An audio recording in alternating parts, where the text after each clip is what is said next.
Hi, this is Dominic with Wholesale ATV, and I want to give you a quick rundown on our used go-karts. For the first one, we have a GK110 here. Pretty simple operation. You have a key, comes with 2 keys and a key fob on it.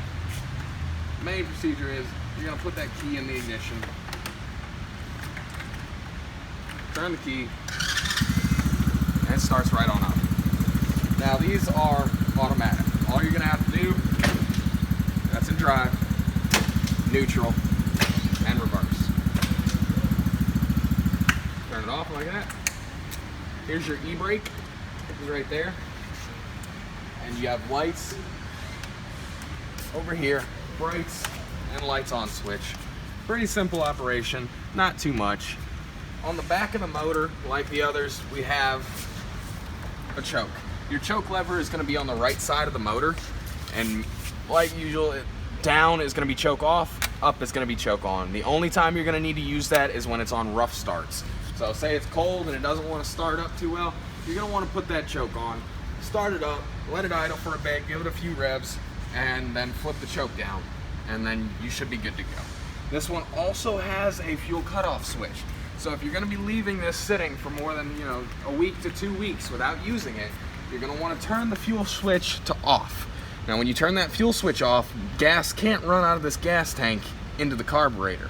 So what you're going to want to do is turn it off and start the vehicle up and let it run for a little bit until it dies. That means all the gas is cleaned out of your carburetor and you don't have to worry about it gunking up and not starting correctly. That's pretty much it for this one. You're going to make sure you run 93 in it, like the rest of the stuff. You want to run 93 or non-ethanol fuel in it. Comes with a battery charger. Battery charger does not have an auto kill on it, so we like the others, we recommend you get a Shoemaker battery maintainer, which we have a link to on our website. Has an auto kill feature so that it doesn't kill your battery out. We want to help you guys take care of your batteries. It also has a key fob on it, which has a lock, unlock, and auto start feature on it, which is nice because if you hang on to this key fob, you can turn the go-kart off when it's about 200 feet away by hitting the lock button. It cannot be started again until the unlock button is hit, so that's good for those parents. Give you a quick rundown on the rest of them. They're all pretty similar in how to maintain or how to operate these vehicles.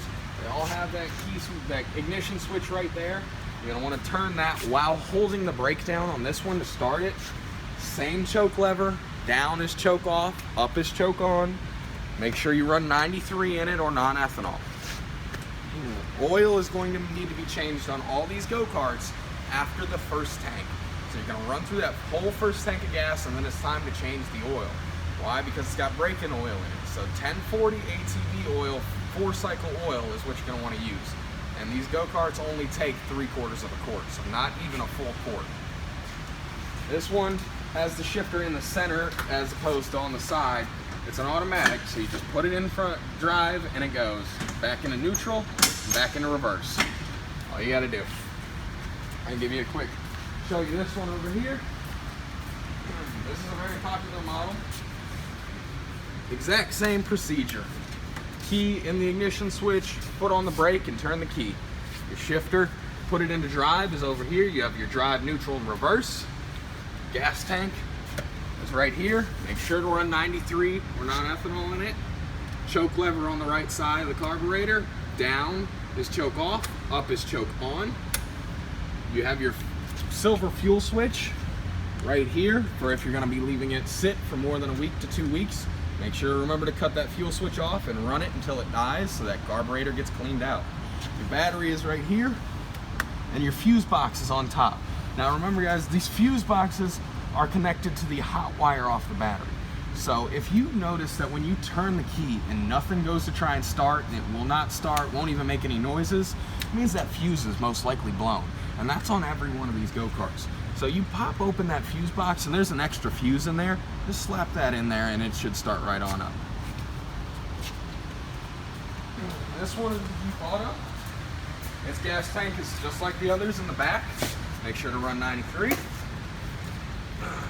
This one is a little bit different on the choke lever. Okay? Your choke lever is going to be on the dashboard. So you see you got a wire here. That's controlled by this choke lever. You pull this choke lever and the choke is on right now. Choke off is pushed in. So on cold days or it's hard to start, make sure to pull that out, let it run for a little bit, and then push it on in. You got drive, neutral, and reverse. Your e-brake right here. Your kill run switch, so if it's over here, it's not gonna start. If it's over here, it will start. Lights, and your horn. This little indicator box right here tells you if you're in drive, neutral, or reverse. All right, I wanted to show you guys really quickly how to do the alignment on these and how to do the oil change. It's very simple, just like the other ones I've put on in these videos. All right, so the alignment is going to be right here on this gold bar. Make sure to break these two nuts loose first, all the way. And then when you spin this bar, it adjusts where this tire sits and what angle it sits at. So when you get this steering wheel straight, make sure it's straight. And then you come over here and make sure these are both straight. And you go up in front of it, look at it, and make sure you're both aligned. Tighten up those nuts afterwards and you're good to go. I'm gonna give you a quick rundown on how to do the oil change. It's not difficult. You only use 3/4 of a quart of oil. Make sure it's 1040 ATV oil. If you're wondering what that is, that's 4-cycle oil. Okay, so right here on the right side is going to be your dipstick. And underneath the case is going to be your drain plug. You're gonna break your drain plug free with a 17mm ratchet or socket. Let all the oil fall out of it and then wait for a little while and you'll see a little trickle of oil. Just wait till there's no trickle left. There's a screen on top of that drain plug. You want to clean the screen out, put it back in, and the drain plug. And then you come over here to this dipstick, unscrew it, and you're going to want to fill it up. Okay, so only 3/4 of a quart, and that should be at the top of the line. Go ahead and start it up and let it run for a little bit and check to make sure it's full of oil.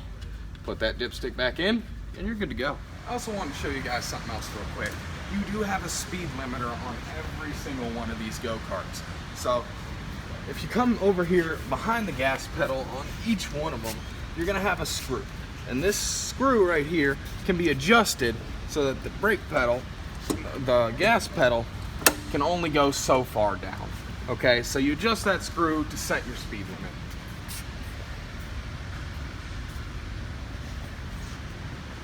Over here on this one, it's also very easy to get to. You can see it right back behind the gas pedal. Bring that up and it'll stop the pedal going at a certain distance so you can block that.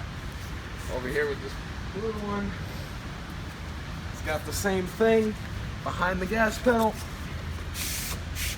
It's just up here, right here. That's your bolt, and that's gonna come forward and we'll block it right there. And with the Jeep Willie, the Jeep Auto,